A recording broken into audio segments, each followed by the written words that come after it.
All right, if you'd please take your seats, we're going to go ahead and get started. Am I okay, Susan? Good evening and welcome to our audience members here at the Iowa City Public Library, as well as you who are watching the event live streamed through the library's YouTube channel. Our next event will be here at the Cedar Rapids, the Iowa City Public Library on April 3rd. And the topic for that will be legal and medical issues facing immigrants in Johnson County. Special appreciation goes out to our co-sponsors, the Iowa City Public Library, Houses into Homes, Housing Trust Fund of Johnson County, Iowa Valley Habitat for Humanity, the Housing Fellowship, Johnson County Interfaith Coalition, Domestic Violence Intervention Program, Global Ties Iowa, and TRAIL, being the acronym for Tools and Resources for Active Independent Living. And thank you to our members of Hawkeye History Corps. They will be bringing the mic around when it's time for you to ask questions. Now, I'd like to introduce our two speakers. First, Jessica Andino is the Executive Director of Johnson County Affordable Housing Coalition. Their mission is to increase access to affordable housing for lower-income people in Johnson County through advocacy, education, and partnership. She has a master's degree of philosophy from the University of Iowa College Public Health. Jessica is involved in the American Public Health Association and the Greater Iowa City Home Builders Association Women's Council. Rachel Carr is also here. She is the Community Program Manager for Johnson County Social Services. Their aim is to enhance the quality of life for a diverse community in Johnson County by collaboratively addressing the social services needs with compassion and creativity. She has a degree from the University of Iowa in English. Rachel supports people moving beyond the experience of homelessness. She believes housing is a human right. Unfortunately, our third panelist, Erin Sullivan, who is the Director of Housing at the Shelter House, is unable to be here this evening. She came down with the flu today. Rachel and Jessica are going to cover some of the topics that she might have spoken about this evening. So I'm going to go ahead and turn it over to our panelists.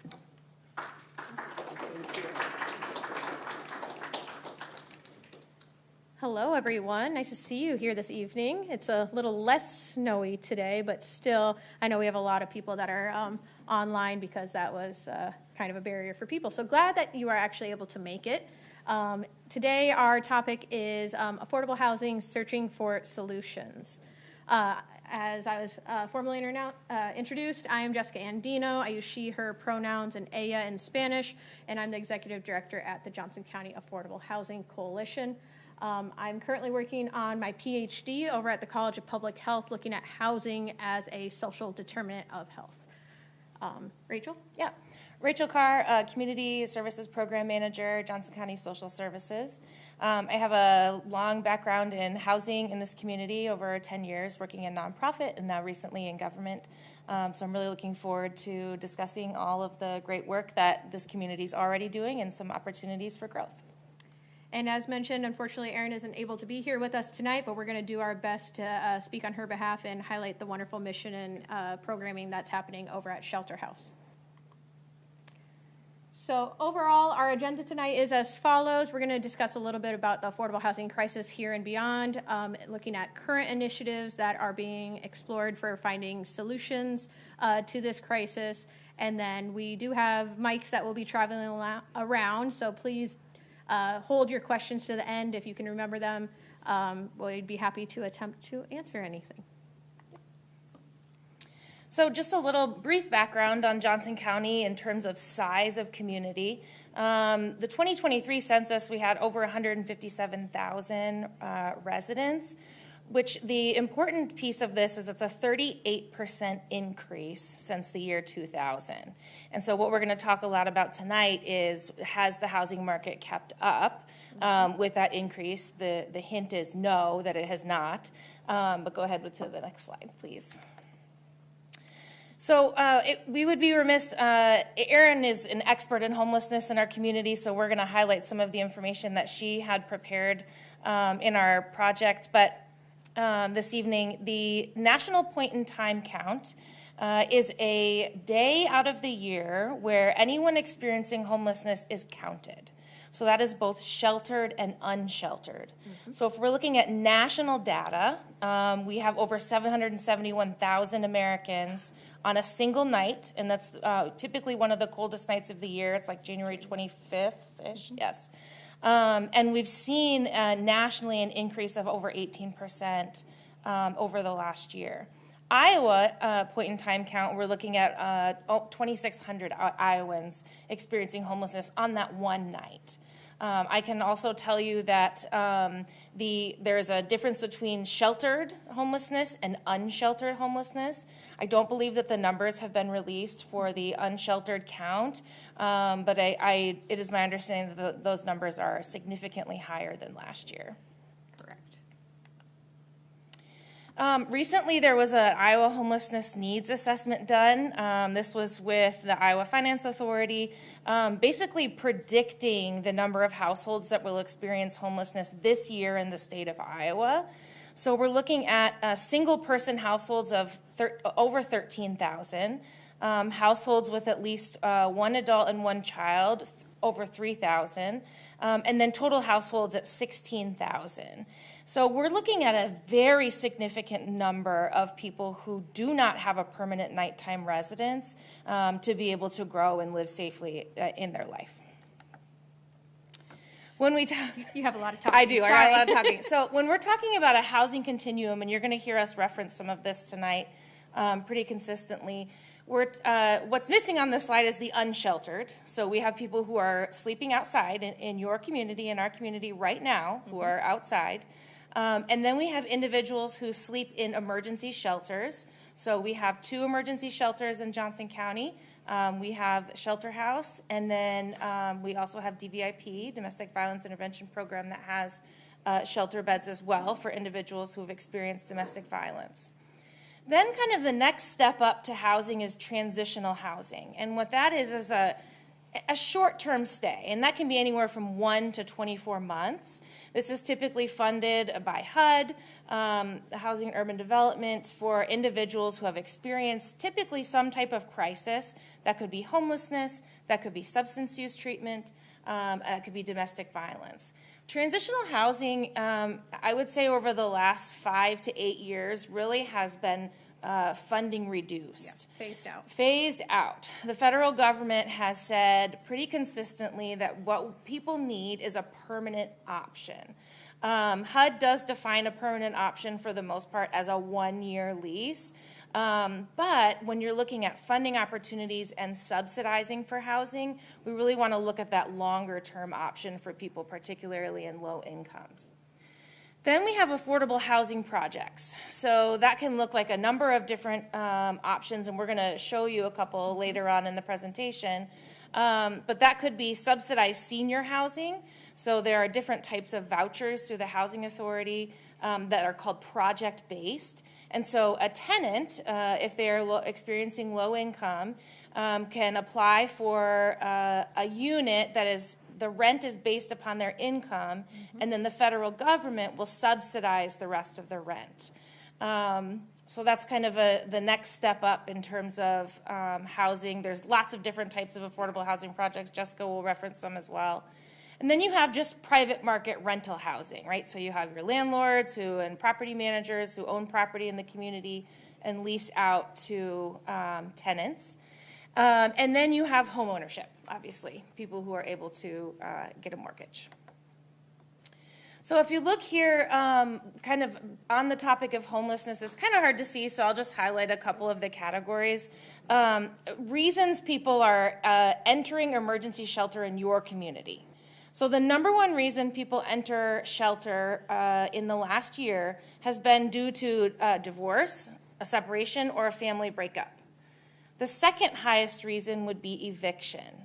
And we've seen a lot of increase in evictions in Johnson County, particularly since the protections of the pandemic have ended. There was an eviction moratorium, which meant that people could not be evicted for non-payment of rent. Now, that put a huge stress on landlords because landlords are running a business. They need to be able to pay their own mortgage. And so there are other programs that we'll discuss that work to pay that rent to prevent people's evictions. However, not all evictions can be prevented. A lot of that money was really short-term COVID funding, and that money is going away, and we'll discuss that in a little bit. Sorry, no, go ahead. So I'm going to take this one. I'm not Erin. Yep. But my background in public health really will keep hammering home the concept that housing is healthcare. Housing is healthcare. Housing is more than just that physical structure that we go to at night to lay our head in bed. It's actually that foundation of stability within your life, within your family's life, that can really be affected if it's unbalanced, right? So supportive housing that provides maybe those outside structures to keep you within your home, it really does save lives. It can reduce repeat hospitalizations. It reduces taxpayer dollar burden when people need to use public safety measures. And it also just creates that healthy environment for our community that we all need to strive and thrive as Iowans. I could literally share my 72-page dissertation proposal, but that seems a little bit too much for today. But we also often throw out the term affordable housing, right? And affordable housing has a definition. And so hopefully if that's the one thing you learned today, it's when a household pays no more than 30% of their gross income each month on those household monthly expenses. That could be just your rent and mortgage, but it includes a little bit more too. It's those utilities, those taxes, maybe your mortgage insurance or just regular insurance that are all included that you must pay every month in order to have your home. And as Rachel had alluded to earlier, it incorporates all types of housing, everything from rentals to home ownership to those experiencing homelessness to the halfway home ownership opportunities of living in mobile homes. We don't discriminate, it's all housing. So fair market rent is one way that the federal government determines what a cost of average rent is in a community.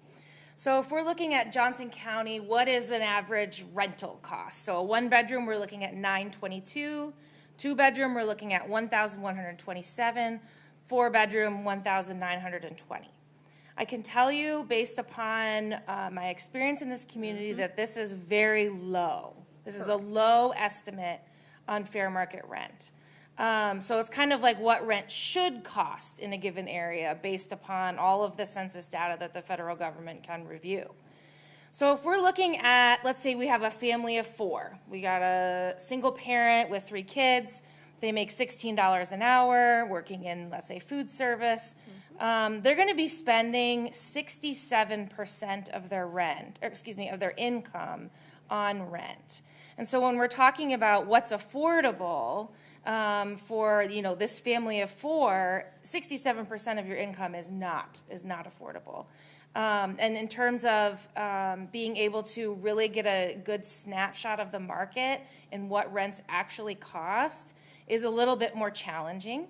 The city of Iowa City recently, they're completing right now a housing study to really hone in on what the market looks like for rental and home ownership in the community. Johnson County also will be doing a housing study for the rural community. So that's kind of on the horizon. I think we'll get a much better picture at that point once that research is completed. There will be a lot of community outreach, so I will encourage all of you to participate. But in terms of fair market rent, this is low. I can tell you this is absolutely a low estimate. Yeah, and so going back to definitions as well, which I didn't put on this slide, so forgive me. When an individual or a family does spend more than 30% of their income, they are considered cost burdened. Once that then raises to the percent of over 50% of their income, such as this family, for example, at 67%, they're extremely cost burdened. We have many, many neighbors, friends, family members, kids that are in our community that are extremely cost burdened. So they're not able to then afford medicines, maybe nutritious foods or foods in general. And so we really have to think about this dynamic between the income that we have and the income that we're spending and having affordable housing options within our community. Sorry, I forgot to add that to the slides. Add away. But not only is affordable housing necessary, we also need to be having accessible housing. So it's not enough just to have income to be able to pay, because there are various barriers to accessing housing that happens here in our own community. So I kind of highlighted 3 sections here. The first is having a background check. A background check could be that you had a criminal history because you were 21 and having fun downtown and got in a little bit of trouble. Well, that's going to carry with you until you're in your 40s, 50s, and 60s still trying to seek housing. Low credit scores or no credit scores, maybe for individuals that just came here from another country, a credit score does not exist in their home. So therefore, they would not be eligible to access housing even if they had the income to do so. Negative or lack of previous landlord references. Every single time that I've seen an application, it asks, please indicate at least your previous 3 years of landlord history. If I am a landlord and I can't contact your previous landlord, do you think I want to rent to you? So it really actually is not even a negative reference, it's a lack of reference because somebody's not answering the phone. FEDs are forcible entry and detainers. Those are also known as evictions. If you have an eviction on file, whether it was correctly or incorrectly filed with the courts, that can negatively impact your access to housing. You can look at anybody's eviction record, whether it's true or false, on iowacourts.gov at fingertip access. As soon as a landlord might see that, they would automatically put you in the no pile because they have enough to hit the yes pile. Other items that might bury you from accessing housing is discrimination. The first one I put on there is source of income. As Rachel alluded to earlier, there are assistance programs that are very, very useful in our community, such as housing choice vouchers or tenant-based vouchers that can pay a portion of the rent. There is no legal obligation in the state of Iowa for landlords to accept that as payment. You can live here, but you just have to pay with cash. You can't pay with that voucher, and that is legal within the state of Iowa. Discrimination, though it is protected for certain classes, can be alluded to in other ways, such as being told, well, this unit might not be right for you, but this neighborhood, you might feel more comfortable over here. It's an act of discrimination. Or saying this is only meant for a family. This is a family unit. You see that maybe in Zillow or Craigslist ads still today. It's a thin veiled line for posing as discrimination. And then language barriers. It would take extra effort for a landlord to understand you if you're a non-English speaker. That is a form of discrimination that happens, and we see it. Though it's not directly said, I'm not going to talk to you because you only speak Swahili or you only speak French or Arabic or Spanish, but it happens all the time in our housing market. And then the last thing, of course, we're talking about affordable housing, so we're going to talk about income. Application fees.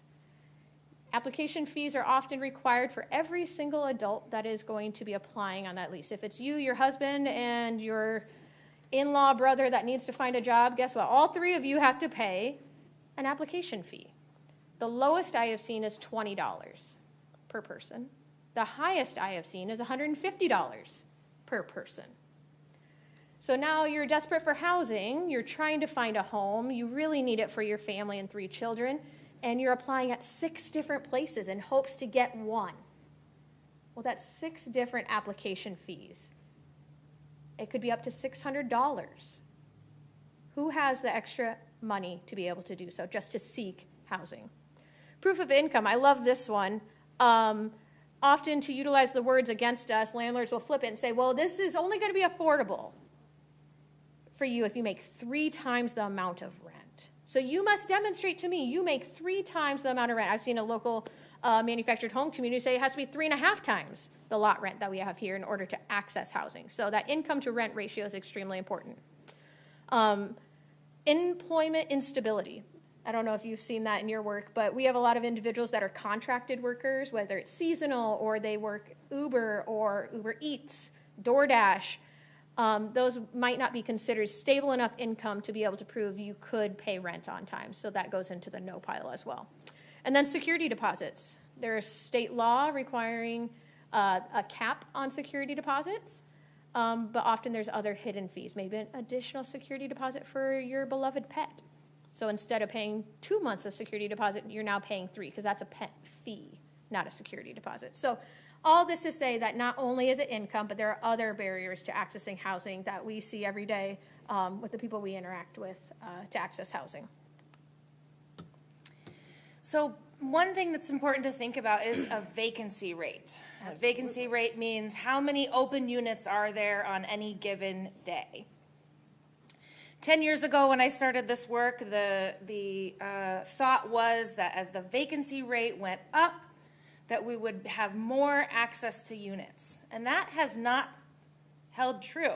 Yep. So we're looking at, in Johnson County, for renters who are at or below 30% area median income, and I think the amounts are on the next slide, we are at a deficit of 8,205 units. This is from an affordable housing report Johnson County did in 2023, supported by the National Low Income Housing Coalition.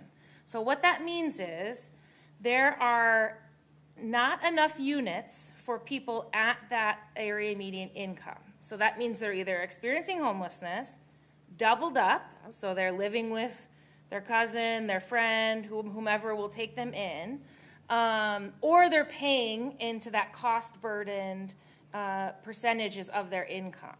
That is a significant number of units to be short. Then if we look at kind of the 30 to 50% AMI, we're short about 4,100 units, which is also significant.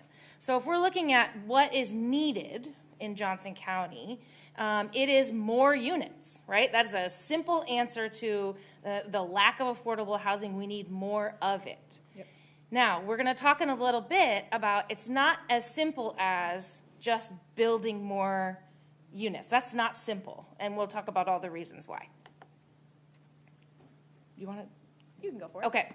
So as we were talking about kind of cost burdened earlier in terms of percentage of income, we really wanted to highlight just some professions in our community. This is taken straight from Indeed. Yep. In terms 2 days of, ago. Yeah, 2 days ago. So this is very up-to-date, accurate information of what a wage is. So if you are a paraeducator, you work with special education, kids who need special education services, your starting wage is $15.52 an hour. If we look over at the housing wage, and what that means is what you need to make per hour to be able to afford a 2-bedroom unit. A modest 2-bedroom unit. Modest, very modest. $21.67 an hour. $15.52 doesn't even come close to that. Let's say you are going to go work at Amazon. You're still not even coming close to making that 2-bedroom wage, $19 an hour. Let's say you get a really good job working at a bank as a local bank teller. You're looking at $17 an hour. And so when we look at even the housing wage in North Liberty, $25.19. So it used to be, if you moved out of Iowa City, that it was cheaper, right? And that's what everyone did for quite a while. Well, what that meant was a lot of growth for those communities, and we'll talk about the pricing and how that impacted the rent in a little bit. But if we're looking at comparatively in the state, even Des Moines has a cheaper housing wage than Johnson County does. Yep. So when we're looking at affordability, we kind of already talked about this a little bit, but we just wanted to share kind of the median family income for the percentages of area median income. So if we're looking at a household of 4, an annual income of $35,000 would be 30% or less of area median income. 50% we're looking at $57,000, 80% we're looking at $92,000. $92,000 a year is a decent wage. You are still Low income. low income based upon your household size and what the rent and mortgage costs are in this community. So when we're talking about cost burden, it's just helpful to kind of think about what the incomes that people have in our community. I got you. So I wanted to highlight a little bit about the housing market trends that we were seeing here in Iowa, not just for Johnson County, but across Iowa, as we've seen throughout the pandemic. We've seen a skyrocket in median sale prices. So I pulled a couple of just data points here to put them right in front of you, that the median sale price for a home in Iowa, Bankrate and Realtors state that it was $230,100. So that was for the entire year of 2024, and we just project that to go up because you see that in January, what was that? It feels like it was like 6 months ago, but it was just last month, I promise, was $315,000 was the median sale price. I like to look at sale prices, not listing prices, right? Because those can vary, and we get into a little bit of nuance there, but we always look at the sale price. So we have homes that are costing more for purchase. Then we also see rent increase, right? We see that since 2019, the Washington Post said, I would highly suggest anybody look at this. CoStar Group put out a really nice map across the United States based on each of the counties to describe the rent increases since pre-pandemic to post-pandemic. So we locally have seen an increase of 15.1% throughout Johnson County. And then going back to Rachel's point of vacancy rates, we used to say, that supply and demand concept, if there's more openings, landlords will lower their rents. It's not really what we're seeing. A healthy market is anything that's around 7% vacancy rate. That's still a solid number. But Cook's Appraisal does an annual report of different districts of primarily larger complexes or apartment buildings, and they are reporting a vacancy rate at less than 5%. Again, it has to do with economics, that limited availability of all rental units compared to the demand. We're short, what was that, about 12,000 units for under 50% AMI? That increases the demand, which increases the price. So when we're looking at rising rent costs, the one thing that we really have come to understand for those of us that work in affordable housing is that the private market really can't, at this point, correct and serve the market in terms of the lowest renters. Yes. And because the cost of providing affordable housing really outweighs what the lowest income renters can pay. So without public subsidy, without any type of subsidy for renters, extremely low income renters, they just plain and simply cannot afford it. We have some data here in terms of, it's kind of blurry, sorry you guys, in percentage change per unit. So we've seen since 2010, so a little bit different than you've had, but since 2010, 4 bedrooms in Johnson County have gone up 45%. All studios, 63%. And there's lots of reasons why that could be. We live in a community where we have a very large student population. And that does impact how people are able to access units. Mm-hmm. But really what we'll talk about in terms of solutions coming up here in our presentation is that subsidies and different creative ways to get money into the market is really one of the main ways to solve the issue. It's essential. And then one thing it's really important for us to also highlight is the race and gender disparities. This is some national data. So if we look at the national housing wage, the one-bedroom housing wage is $26.74 an hour. If we look at black women making $20.32 an hour, we have Latina women making $18.66 an hour. And then we have white women making $24.39 an hour. As you can see, no one on this chart outside of white men meet the housing wage that is needed per hour to be able to rent a unit. And again, this is national data. We don't necessarily have that data locally, but I think it matches well with what we have going on. Correct. So overall, the impact on Iowans about the lack of affordable housing and the affordable housing crisis, sorry, stay close to the mic, that is needed. Low-income families are the ones that are being pushed out. They are the ones that are struggling to find homes that probably need homes the most. We are seeing, based on this latest point and count that we're seeing higher rates of homelessness. So then there's an extreme burden that we have as taxpayers, as a community, as a society, to be able to house them, feed them, and other essential basic human rights. There's economic consequences that are within this as well, that we just don't have the resources currently to be able to uphold even what housing we have and the homelessness population that we serve currently. And if we're going to see a greater impact, a higher need, then we're not going to be able to, I'm not saying this articulately well, a little bit tired, but we're not going to be able to sustain. One of the greatest things that I like to talk about actually is the difficulty of attracting workers due to the shortage of affordable housing that we have, or overall housing. We even have a difficult time at our great University of Iowa attracting and retaining talent at that upper level because they cannot find sufficient housing. And that's a trickle-down effect, right? It's affecting our lowest income families first, but it actually hits throughout that range. And then, as I said earlier, the health implications and the social implications of not being able to actually afford your home. I heard tragically just earlier this week, there was a family in Detroit that was living in their van. And they also then could not afford to keep gas in their vehicle, and 2 of the children actually passed away because they could not find assistance, though they had asked many times, though they could not find housing in the city of Detroit.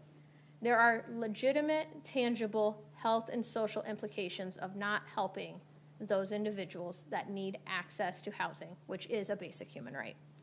Oh, filtering. Yes. I love filtering. Filtering is so interesting to me. So It is.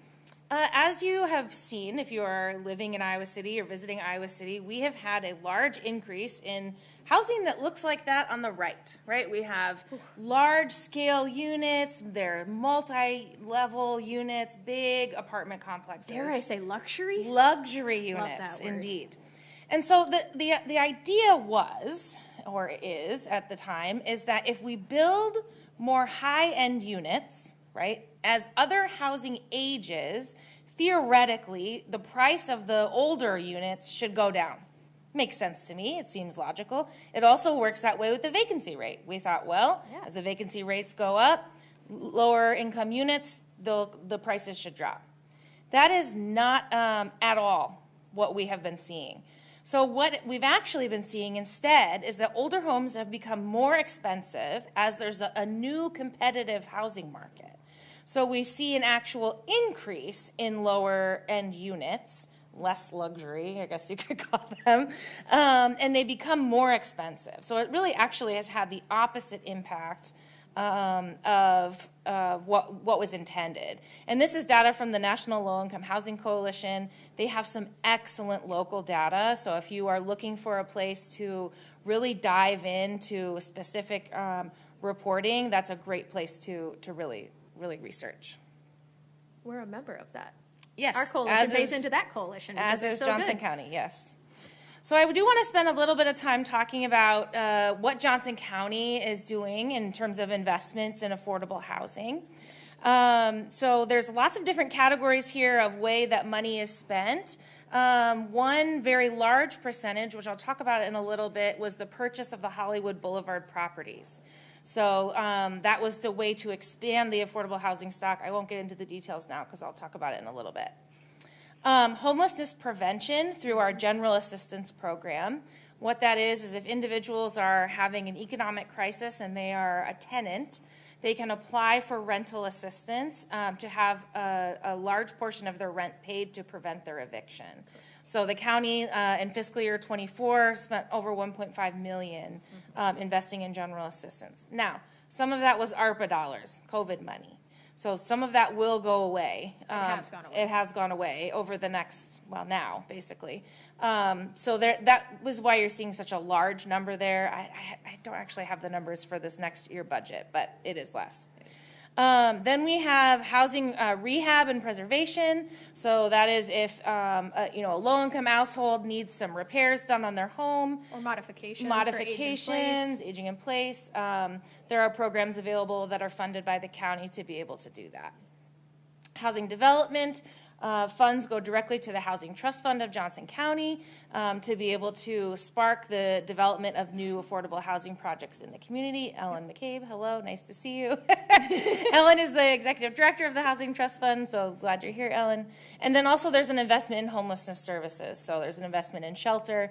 Now, shelter is not housing. I want to be very clear about that. Shelter is not housing, but it is a very necessary piece of the pie to really be able to support those who are the most vulnerable. Absolutely. General Um, assistance. There Yeah, you a go. little bit more about general assistance. That's also blurry, man. In terms of eligibility for income, really, you have to be 30% AMI or below. So that's based upon your household size and how much money you make. Average payment of support was about $686 per household. And that can, depending on what you're eligible for, be for up to 3 months. Yep. So if someone has an employment crisis, if someone has a health crisis, and they need just that extra support and that extra boost, general assistance can be supportive. So you can see the investment that has really changed since, what are we looking at, fiscal year 19. The big jump, obviously, in FY23 was that COVID funding, and into FY24. So we will see a decrease there, which is very scary. And we'll talk a little bit about homelessness prevention dollars here, I think, coming up. I think the biggest thing that I want to note on here is that with the ARPA funding, it was disaster relief, so it allowed individuals that did not have documentation status within this community to be able to access those funds. So that is no longer the case. And then income eligibility requirements have recently changed because it's no longer ARPA. It was originally at, I believe, 50% AMI. That's a lot higher, yep. And now it's down to 30% AMI just because the budget is smaller. And what I can tell you anecdotally, which has me very concerned, is you would think that with such a change in income eligibility requirements, that maybe the busyness would slow down. It has not slowed down. I thought you'd have a break. Not necessarily a break, but just that there would be less people served. We are seeing an enormous increase of people calling who need support and assistance. Correct. So that has me very worried. And it's just some data points of who's impacted, of who is actually utilizing general assistance. This is always a number that gets me. 79% of people who receive general assistance are employed. Gainfully employed. And then we have youth and aging population. So 24% people receiving general assistance are over age 50. We see a lot of seniors who are on fixed income, have an emergency, and are unable to take care of that emergency. And that can be really, really challenging. 43% of households have kiddos. And then 68% of individuals receiving general assistance are African American, Black, and Latino. 14% of Johnson County residents meet that criteria. Yeah. So that's a really stark difference there. Absolutely. Oh, the fun one. Go. Yay! Okay, this one's exciting for me. 1102 Hollywood Boulevard is a 15-unit townhome complex that the Johnson County purchased midsummer. They're 2-bedroom units. They come fully furnished. And right now, the county is in the process of actually rehabbing some important things in the unit to make them energy efficient. And there were safety concerns. They had to be done. There were some safety concerns that had to be done. As you can see, you know, the parking lot's needing some help. There's some stoops that were cracked, things of that nature. There was some water issues. So the county has invested $2.25 million in this property. And what will happen is, actually next week, it will go before the Board of Supervisors to release a request for proposals for a nonprofit or governmental entity to own the property. Now, the property is, there's going to be a little nuance to that in terms of transferring the property. It's a little bit challenging. Thankfully, I am not an attorney and don't have to deal with that. Oop, I'm walking away from the mic. But this is going to be entirely intended for affordable units. One really amazing thing about purchasing this property was that it was entirely vacant. So there was no one who was displaced by the purchasing of this property. What the request for proposal will ask for is a proposal from nonprofits or a governmental entity to really propose what they foresee to be the most feasible way to provide affordable housing for this property.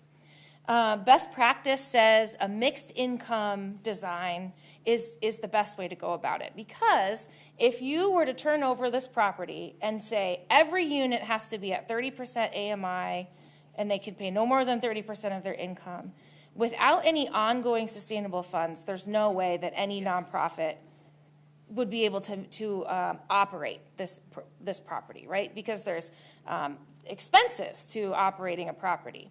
So what those nonprofits will do will be to propose what that mixed income use looks like. So maybe there's 5 units that are at 30% AMI. Maybe there's 3 at 80, whatever that shall be.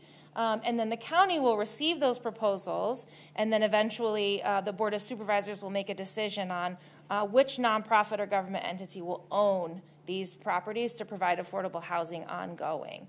The RFP will be released, I believe, next week, next Friday, I think is the plan. And there will be some decisions made on how long a property will be required to be affordable. So HUD requires typically 30 years. So if you get money from HUD to provide affordable housing, you are required to make that property affordable for up to 30 years. I don't know exactly what the Hollywood properties will be. That will be up to the Board of Supervisors to decide. It could be 15, it could be 20, it could be 30, but it will be a significant amount of time that the owner will be required to provide that in terms of affordable housing. And one thing that I like to talk about with the affordability periods, anywhere from 10 to 30 years, is that it's really, really difficult for nonprofits or others to own a property and then gain additional support if there is extensive rehab needed or other financial concerns if there's already a compliancy period there. So I'm on the board at the Housing Trust Fund, so I'm going to speak a little bit about that. If we give money to you, Donna, in order to have a unit that's for 15 years, and later, after 5 years, you say, I need more money, well, it does no good to affordable housing, right? So I might say, no, I'm sorry, figure it out. You're going to have to go somewhere else. So it's really, really nuanced. It's not we could make affordability periods forever, but it's to restart the clock with enough incentive to keep housing that's affordable in our community. It's extremely nuanced, and I'm really excited to look through the proposals that come through for this project. Yeah, me too. I wish Erin was here to talk about this. I do too. Okay, permanent supportive housing is a type of housing that Shelter House and a number of other community partners provide in our community. So this is a permanent place. What you're looking at here is the 501 project. It is a place for individuals who have experienced chronic homelessness. And what chronic homelessness means is they have experienced homelessness for 3 or more years, have 3 or more episodes, and have a diagnosed disability. Whew. It took me a long time to memorize that. So this is a project that is multi-funded through lots of different funding sources. I'm not going to quote them because I don't know all of them. But it's units provided with support. So people who live in these units have experienced homelessness for a long time. I can tell you there's someone who lives in this apartment complex that was experiencing homelessness for over 30 years. 30 years outside. So you can imagine the change that someone has to go through from experiencing that trauma of living outside, dealing with the elements, feeling scared for their life most of the time, to then having to move inside. That is a huge transition. And so it does require a significant amount of support for those individuals to be able to adjust, to learn how to have neighbors, to learn how to pay your rent. And this project is subsidized by the Iowa City Housing Authority. So everyone that moves into these units gets what's called a project-based voucher. I referenced it a little bit earlier. So they pay no more than 30% of their income, and then the Housing Authority subsidizes the rest. That is the only way that this project could exist. Without that subsidy, you have a lot of individuals that moved into these units that have 0 income. So 30% of 0 is zero, right? So the Housing Authority, through the federal government, subsidizes these units to allow individuals who have experienced chronic homelessness to move inside. And I can tell you, this is a beautiful building. It was trauma-informed design, so it's designed to kind of bring the outside in. It's a beautiful space. And residents hold a lease, just like a normal tenant would, but there's 24-hour support, on-site case management, health clinics, so they have psychiatric care there, they have physical health care, and really work with those individuals to really stabilize through that experience of homelessness. So there's another project in our community, very similar, called Cross Park Place. That opened in 2019-ish. And it's a very similar project. I can tell you that we need more permanent supportive housing in our community. As we see homelessness on the rise and we are unable to end the experience of people's homelessness as quickly as possible, that pushes people into that chronic experience. Mm-hmm. And when you experience that level of trauma and you're cycling in and out of hospital and jail because maybe you trespassed or you've committed a crime because it's cold outside and you need something to eat. Yep. You're in the hospital or maybe you're in substance use treatment. There's this cycle, right? There's a cycle that people will go through prior to getting into permanent housing. These units are full. Yep. There is no open units in our community of permanent supportive housing. No turnover. And no turnover because the individuals can live there for the rest of their life. And as they should be able to do so. Absolutely. So, do you want to? No, go okay, for all it. right. You're Erin. Yes, I am Erin. Homelessness prevention is, as I referenced earlier, through Johnson County, is called General Assistance. But Shelter House also has some homelessness prevention dollars, and a lot of this was COVID money. So it's designed to prevent an individual or family from experiencing homelessness or having to live outside in a place not meant for human habitation, is kind of the definition. The goal is to help the tenant remain in their housing. So that it's very short term. So let's say somebody lost their job, they weren't able to pay their rent, they were facing eviction. The homelessness prevention dollars can help get them caught up, yep. Provide them with case management, employment supports. Maybe they had a health crisis and they need to apply for disability. They can help them do that. Mediation with their landlord? That's a big one. So I will tell you one great thing that Johnson County actually partially funds with Iowa Legal Aid and Shelter House is an eviction clinic. So once a week, there is all these eviction hearings, which, again, I will reiterate, we have seen a very large increase of. Mm-hmm. And so people will receive in the mail that they are to appear before court because their landlord wants them to no longer be a tenant. The tenant can show up ahead of time to court, meet with an Iowa Legal Aid attorney. For free. Meet with the Shelter House staff to see if they're eligible for rental support, rental arrear payments. And what those staff will do, will talk with the landlord to say, what can we do to work this out? Sometimes that looks like the landlord's not going to work it out, but they'll drop the eviction and the tenant will move out. That's one way to mediate. It will also look like, hey, I'm not eligible for rental assistance, but I can do a payment plan. I lost my job for a little bit, I'm working again, here's what I will agree to. Landlords are really doing a great job of trying to work with tenants in this regard. Mm-hmm. I will say that it has really been a successful project. Iowa Legal Aid has a number of these projects across the state.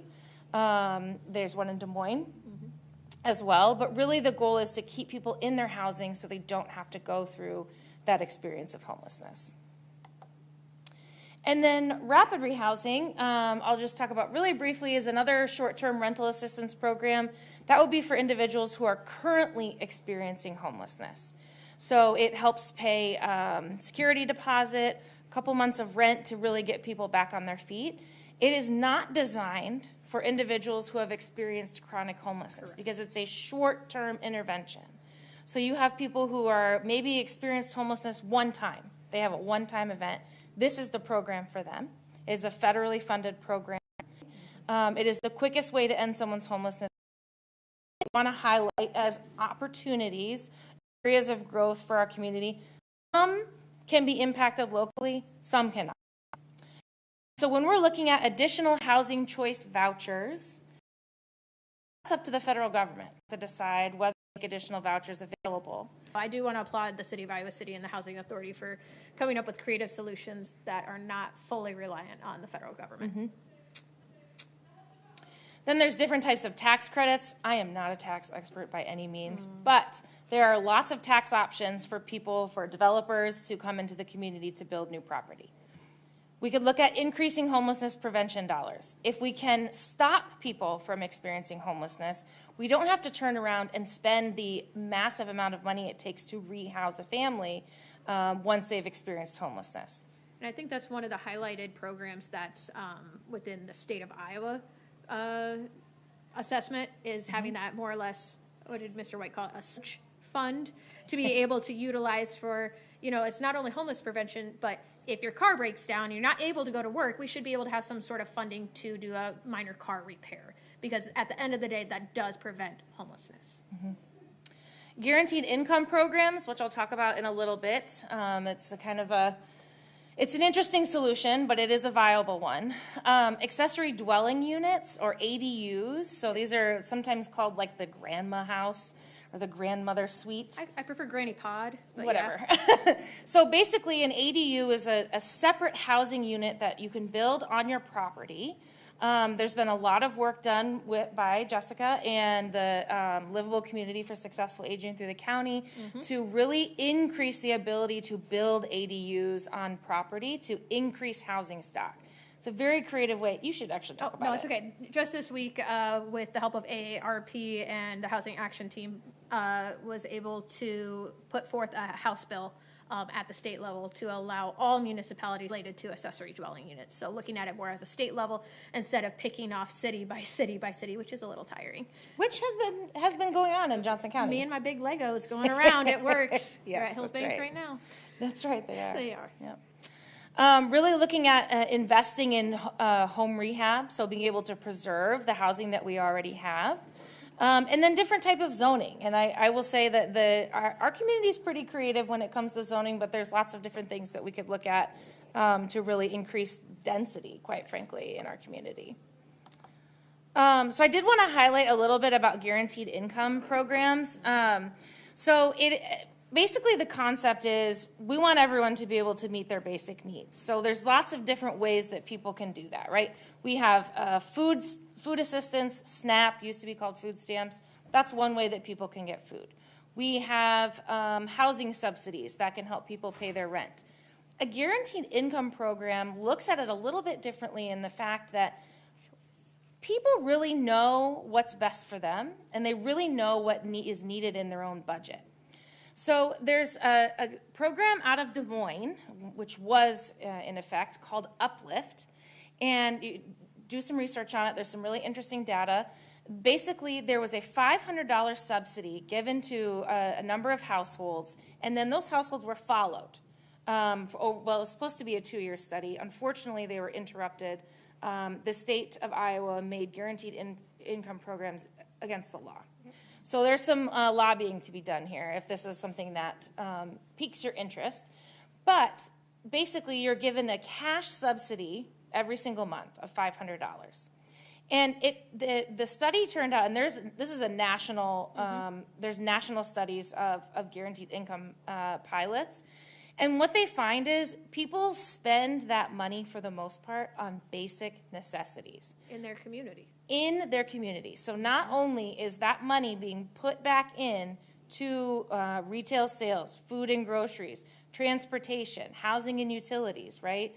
That direct cash assistance is being utilized. And unfortunately, some people believe that folks will use that money for maybe some not so healthy choices. Nefarious things. The data shows otherwise, right? People really, when given the opportunity, there's some really good anecdotal information on Uplift as well of families who have really been given the opportunity to move out of poverty. So most of the families who receive this fund are gainfully employed, but it really gave them the space to pay off debt, be able to move to a new apartment, be able to buy their kids' school supplies instead of having to go to, whatever free event existed in the community. So I think one thing that I really want to highlight with guaranteed income programs, we're paying the money one way or the other.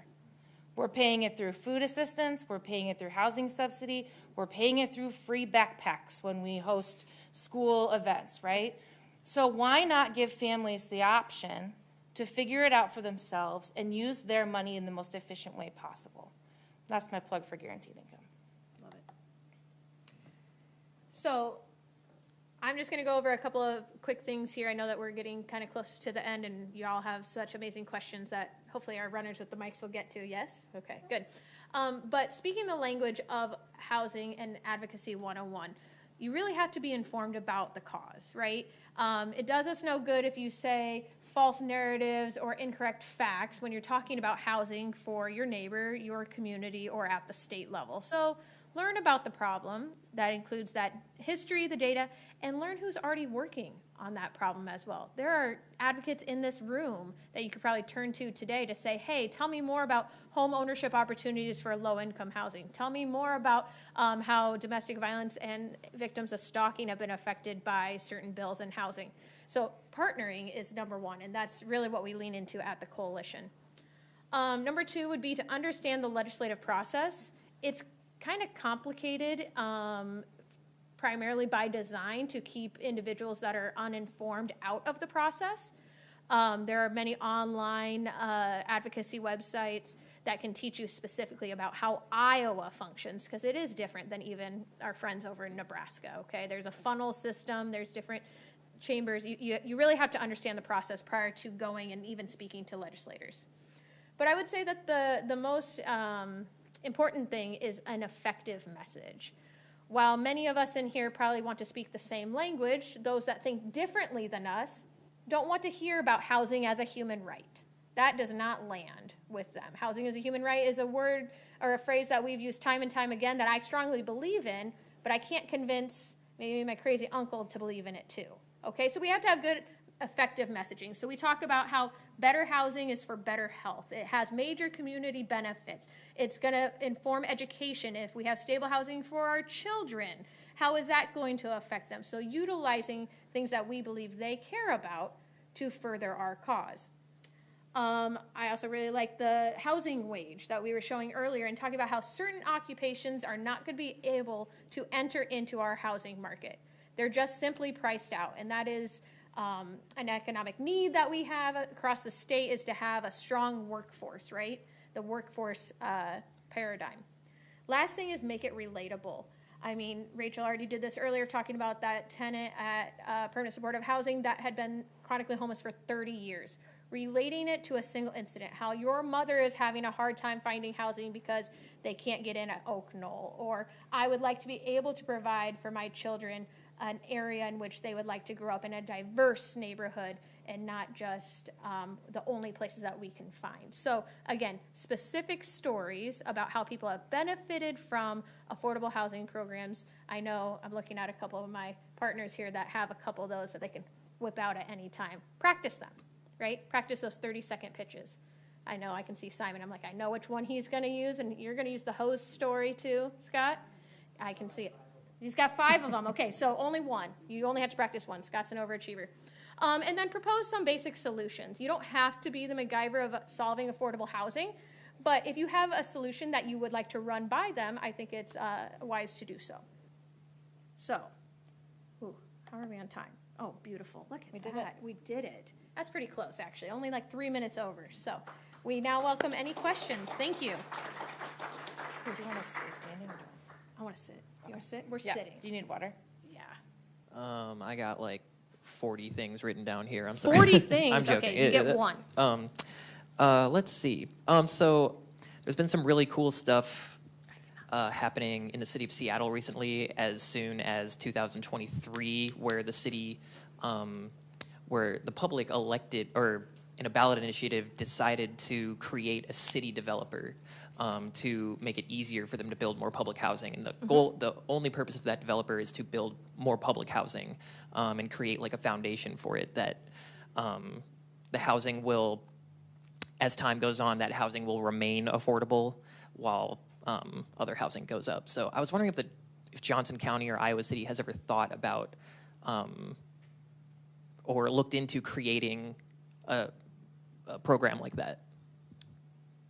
can start. Go ahead. So I know for a fact the city of Iowa City has definitely looked into it and is currently exploring it as an option of being their own developer, because they do have significant funding, right, that could be put forth towards their own projects. I know that they have written and received the pro-housing grant that is looking at barriers and administrative challenges that they've had that would hopefully be remediated by the funding that they got to be able to seek that.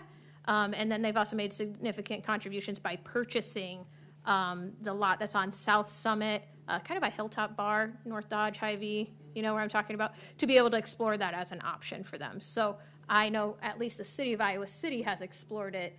Being an entitlement city, they get additional funding. So it makes it much more eligible for them to do it compared to other municipalities in Johnson County. But I guess Rachel maybe could speak to the philosophy of Johnson County. Yes.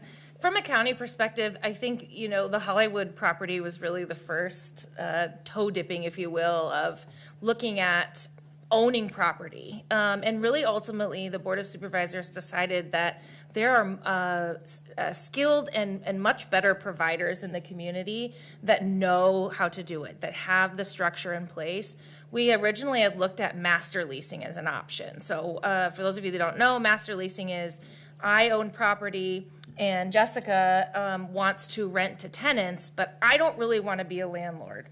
I just want to own the property. So I'm going to master lease to Jessica, and then Jessica will sublet out units to tenants. Yeah. That way Jessica can decide who those tenants are, what kind of rent she's going to charge.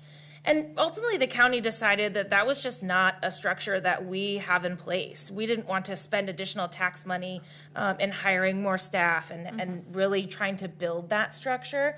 So really the affordable housing investment was the purchase of and then the handing over of. Yeah, that's really where they're at. Good question. Thank you. Perry, see, if I learn names, watch out. Yeah, this is, I'm not sure, how these organizations, Housing Affordability Coalition deals with, there's this law they passed or something, I don't know how long they've had this law, but basically my understanding is if you've ever had an eviction notice, it goes like on you can't expunge it, and so like when you're trying to rent again, that will come up, and so it makes it harder to rent again, and it's like really a disadvantage to anybody who's had an eviction notice, has experienced poverty, and so that, to me, that makes it harder on these people to get housing, so I don't know what the solution to that other than, of course, we could see if we could repeal whatever that, when that law was passed, that would be the easiest thing, but how are they dealing with that anyway? Yeah, so I know that there is a coalition of providers that serve individuals that are experiencing homelessness, and that is their top priority at this moment, is getting that repealed at the state level. Another way is to just not have it at fingertip access. You know, I shouldn't be able to look up if you've been evicted in whatever year. That shouldn't be available to just the normal private citizen. I think the other challenge is, let's say you were, an eviction was filed on you. You went to court, you worked it out with your landlord, you ended up staying, and you were a great tenant, and you rented there for the next 2 years. The dismissal is still on your record. Absolutely. But you have, the way that Iowa courts works is that you really have to kind of click around to really find out if it's been dismissed or not. So I may see that you have an eviction, I don't know if it's been dismissed or not, and as a landlord, I might not care. Because if you were in that situation to begin with, I may not want to take the risk, right, to rent to you again. And it's really unfortunate because that information in many other states is actually not available. Correct.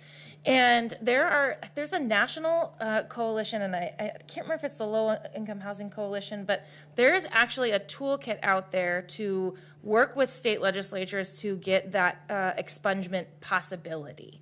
So whether or not is to like make it go away or not, or to have it expunged, because you can have lots of your criminal record expunged. Iowa Legal Aid does a lot of really great work expunging old charges for people that are really impacting them to this day, but evictions is not one of them, as you correctly identified.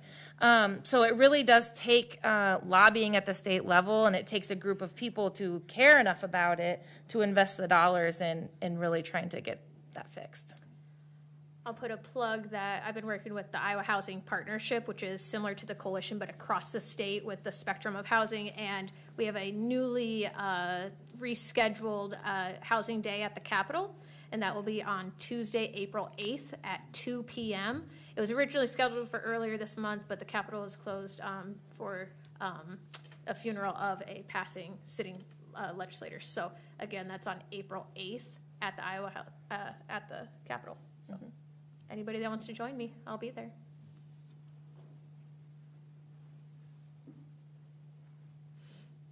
So speaking of Seattle, the voters just passed a corporate tax hike to fund what they're calling social housing. I'm not sure exactly what social housing is, but obviously it's affordable, and it looks to be like permanently or very close to permanently affordable. Has there ever been any thought of something like that here? At one time I heard of like local option income tax. Has that ever been discussed or on the or on the board, or probably not legal at the moment here, but I'm curious. Thank you. I don't know the legality of a corporate tax here. I don't do tax and I don't do law, but we do have the option of having a local option sales tax or a lost. And when that could be passed, you could at that point have a percentage go towards whatever is within the referendum. So. But not not income based necessarily.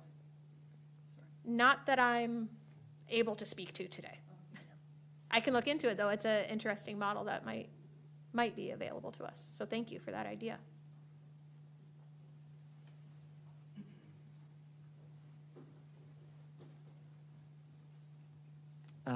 There is one form of affordable housing is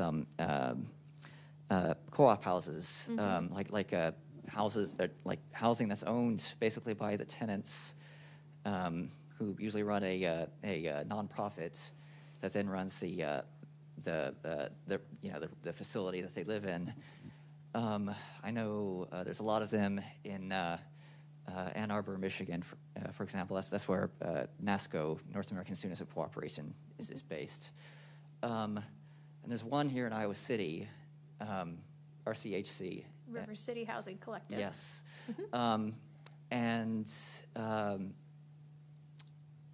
But what I've heard, I don't know the details of this, what the actual wording is, but that there is a local law passed that new housing collectives cannot be formed in Iowa City. I wonder if you know anything about that. So I've spoken with the former house manager, Amanda Bloomer, from River City Housing Collective. They're the ones that have Anime House, Summit Street House. Well, Anime House has been sold, and Bloom County House. You've probably seen it over on Summit Street by the nice little roundabout. It's a beautiful home. And I know that those homes are grandfathered in. So that probably means there's been a law or a local ordinance after that then would prohibit further homes in certain zoning areas, right? We are a city and county built upon different zones where, daycares can only be in commercial areas unless they're an in-home, or, single-family homes can only be in one area or another. So I would assume it's a zoning ordinance that would preclude them from being there. And it's primarily preempted because we, not me, but we don't want students in certain neighborhoods. So, yeah, I think that the co-op model, the collective model is definitely interesting. There's some pros and cons to maintenance and other issues that they might have, but it's definitely a unique model within the spectrum. So it's not necessarily banned in the whole city, just in Per my knowledge, it's not banned throughout the entire city and could be explored through other zoning options and opportunities. But Okay. I believe so. I think it's due to unrelated, that's how they describe it, right? Like unrelated occupants based upon the household size, and it's all based on zoning, so. But I've been interacted with the co-op a number of times, and it really does work for some people, and I think it is a creative solution that I certainly think the community could look into more. I would love to see more of these kind of spaces established in Iowa City, personally. Yeah. All right. Thank you.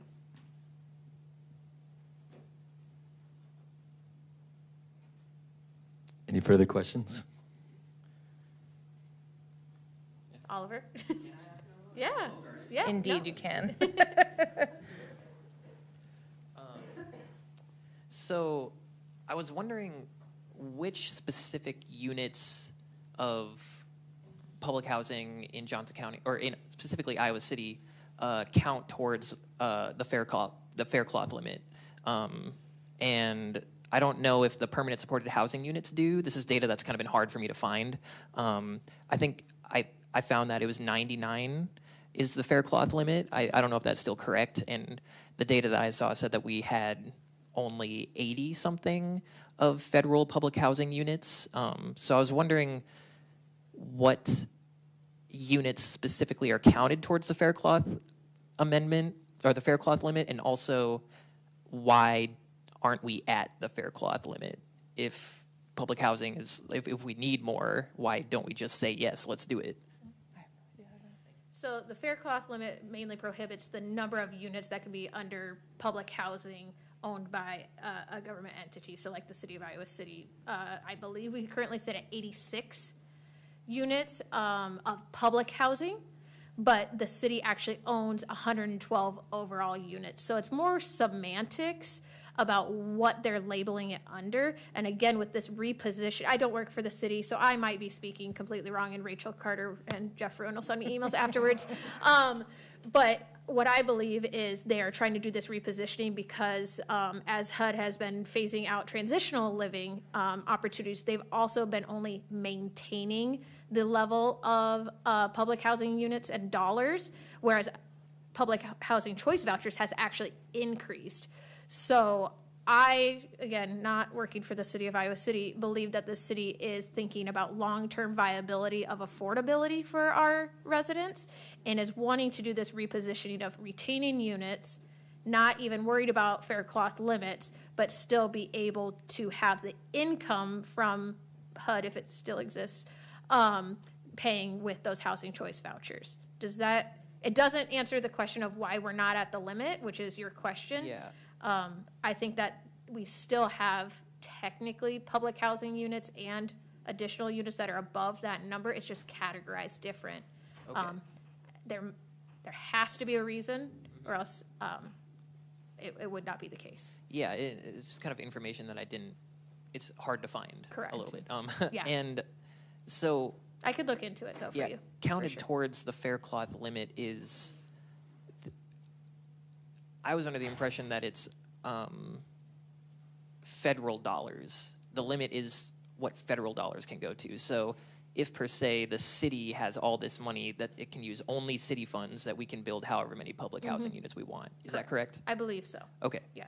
thank you. Per I think council that members. The definition gets fuzzy, right? Because Right. public housing is actually federally funded, but the city of Iowa City can own housing. And that's publicly owned It's housing. publicly owned housing, right? So Semantics. it's like, it's, yeah, Or what they would call in Europe social housing, stuff yeah, like that. yeah. Thank you. Hello. Ryan.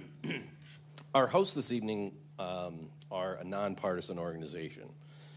And it seems as though, to me, the most successful programs you've mentioned tonight, guaranteed income programs and the 501 project, those seem to be the most successful when we take away political opposition. Some would say liberals tend to govern with an optimism in the individual and a pessimism in society, where conservatives tend to govern with pessimism towards the individual and an optimism towards society. When you see the most successful programs for affordable housing coming without partisan interests, what can we do to make affordable housing a nonpartisan issue? Because we're not going to make progress when we have people arguing over all landlords are bad, all tenants are bad. what can we do to remove that stigma and that polarization? Lovely question. It's a great question. You want to go first? Nope. Well, you alluded to it earlier, and I think part of it is conservative or liberal, what do people care about? And, you know, I was introduced as believing housing is a human right. I do believe that. But when I was trying to house people experiencing homelessness in my early career, I did not discuss that. It's not useful, right? Like we're looking at housing in our community is a business. It is a business run by mostly private entities. And so what do they care about, right? Being able to pay their mortgage and people not ruining their stuff. As a landlord, I think that's a pretty decent request to have, right? And so when we're talking about how do we have these conversations, it's really finding out what motivates people to make change, what motivates people to invest money, what motivates people to participate in even coming to an event like this. You know, I'm in the affordable housing world because I care about people who want to have housing, and I don't necessarily care about all that other money stuff, right? But ultimately, if we're talking about housing as a business, we have to figure out what people care about. And if it's people care about something that I wish Erin was here, and I know we've said that several times, but one thing that Shelter House has done really well is really documenting the cost of homelessness to our community, yes. Right? And so if I'm, as a taxpayer, I'm paying it one way or the other. I said that earlier. I am paying whether that person is in the emergency room, whether that person is in jail, whether that person is outside. One way or another, we as the taxpayer are paying. It's just an indirect cost or a direct cost. Absolutely. And so that's a lot of work. It's a lot of work for a nonprofit like Shelter House to do, to collect that data and do that research and really prove that if we have housing available for someone, that all these other costs go away. I can tell you, I was a young case manager and I was working with someone who was in the hospital, and he was in the hospital for 90 days. Okay, that's a long time. And this was a long time ago. This was maybe 10 years ago. And at the time, just to be inpatient psychiatric care was $1,000 a day. They would not discharge him until he had housing. Okay, cool. He didn't have any income. We could not find him housing to save our life because of a lot of the barriers that you described. I met with the managed care organization, his MCO, his Medicaid provider, and I said, you are paying $1,000 a day to have this person be in the hospital when you could pay $500 a month to rent him a room somewhere. And we're not even talking like a decent unit, right? 10 years ago, a rooming house was like $500 a month. It doesn't cost that now, it's a lot more. And I remember the case manager laughed at me, straight up laughed. I said, you are spending $1,000 a day when you could spend $500 a month. Well, I think that there has been a shift in managed care organizations. I think they see the benefit of not having people hospitalized. Because, as we haven't even talked about the overburdened healthcare system, because that's a whole other panel, but we're seeing people get discharged earlier and earlier to the street, and we're seeing, and then they're just coming back, right? So there's opportunity for savings. I'm getting off track of your question, right? What do people care about? And unfortunately, and fortunately, it's money. So for those online, Ellen McCabe from the Housing Trust Fund just said about the implementation and re-implementation of rent-wise, tenant-based educational programs that we are revamping and restarting here locally in Johnson County, which then does get to the point of speaking to what landlords care about, which is their stuff, or having a good long-term tenant, and equipping the tenants to have not only knowing their rights, but also their responsibilities of having a nice, affordable rental unit to go home to. So, yeah, it's great. It's a tenant education series. There's 6 modules. There's things like communication and conflict, right? I can't tell you the number of times I've had a landlord call in my earlier days of case management and say, they're just too loud and they don't understand to be quiet after 10, right? There's a lot of learning that goes on for people when you're renting a unit. I know, Simon, right, you're a landlord, you have to deal with teaching people how to rent. And so RentWise is a really great opportunity for tenants to learn how to be a good tenant, learn how to be a good neighbor, and what to do when you're struggling. Yep. Scott, way in the back. I'd like to hear a little bit about the role that affordable homeownership plays in these solutions. Affordable, do you want to answer the question? Okay, you asked the question. I say that because Scott is the executive director of the Iowa Valley Habitat for Humanity and sits on my board, so he could answer that in his sleep. But home ownership opportunities provide not only stability, right, of not having to rely on annual renewing leases or possibly month-to-month leases of tenancy for themselves and their families, but it really provides that cycle of generational wealth. Maybe many of you in here are homeowners and you've seen your house increase in value over time. That's savings to be able to put kids through college. Maybe you're paying month to month on a lease and then all of a sudden they say, just kidding, I want my cousin to move here. You have 30-day notice to move. You are having to uproot your family from their schools. You're having to uproot them from maybe the nice neighbor next door that gives them cookies in the afternoon. You're really disrupting lives. So I think especially like what Habitat does locally and then other home ownership opportunities is provide stability and wealth for generations. So Scott, did I do okay of answering that? Yeah? Okay, I'm getting there. We have just a few minutes left, and so if anyone who is watching remotely, we do have somebody watching for questions that are coming in. So please ask your question quickly, and we'll go ahead and get an answer for that too. Hi, I think this is probably a quick question, just a logistical question. The program that you mentioned earlier around eviction prevention, where if I get an eviction notice, there's an opportunity to work with someone from Iowa Legal Aid and Shelter House before the actual eviction hearing. How do I if I'm receiving an eviction notice, how am I made aware that that program exists to access it?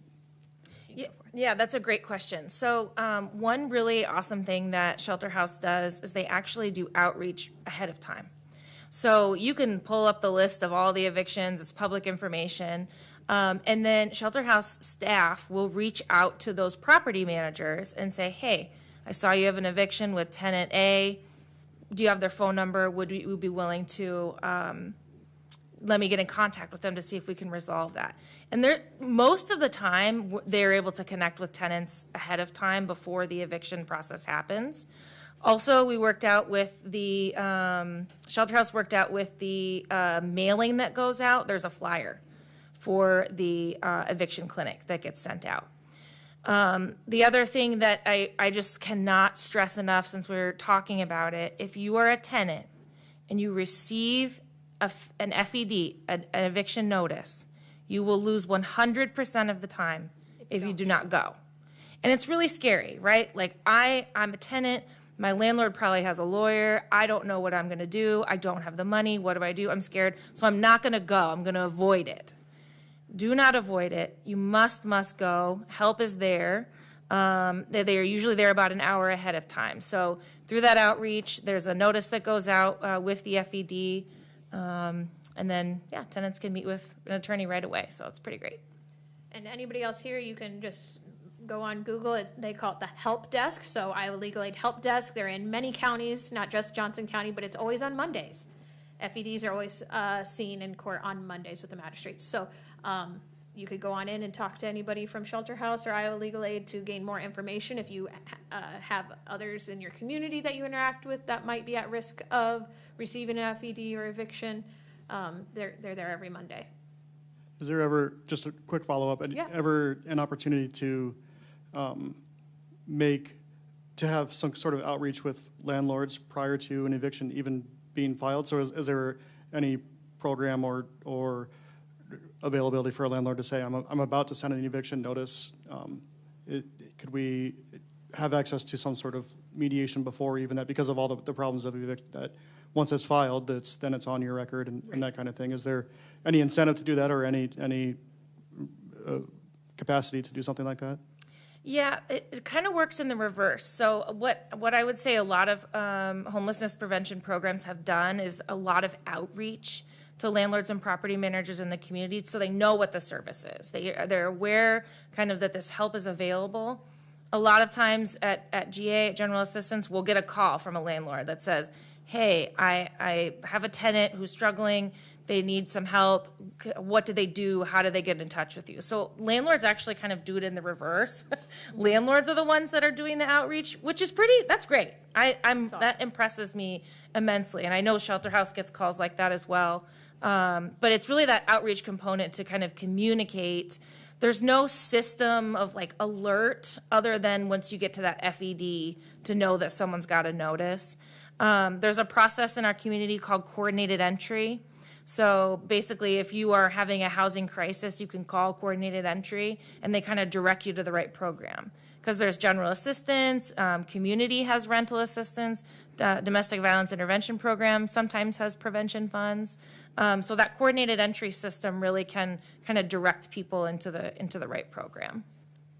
And, sorry, over at the Coalition, I also go monthly to the Greater Iowa City Apartments Association meetings. I go there, Stan Laverman, city inspector is there, Rachel Carter, Housing Authority. So we try to put a face to resources as well, not just a cold call, but sometimes I'll get Facebook messages on my personal Facebook that's like, hey, I have a tenant that's doing X, Y, and Z. Where can I send them? And so I'll do that kind of informal mediation. I'm not as great as Iowa Legal Aid at that, but I do my best in that sense too. So we do have just those resources and referrals to our partners that are doing damn good work in our community, and we try to get it out there as best as possible to those that need it. Thank you. I think we got a question online. Yes, technology.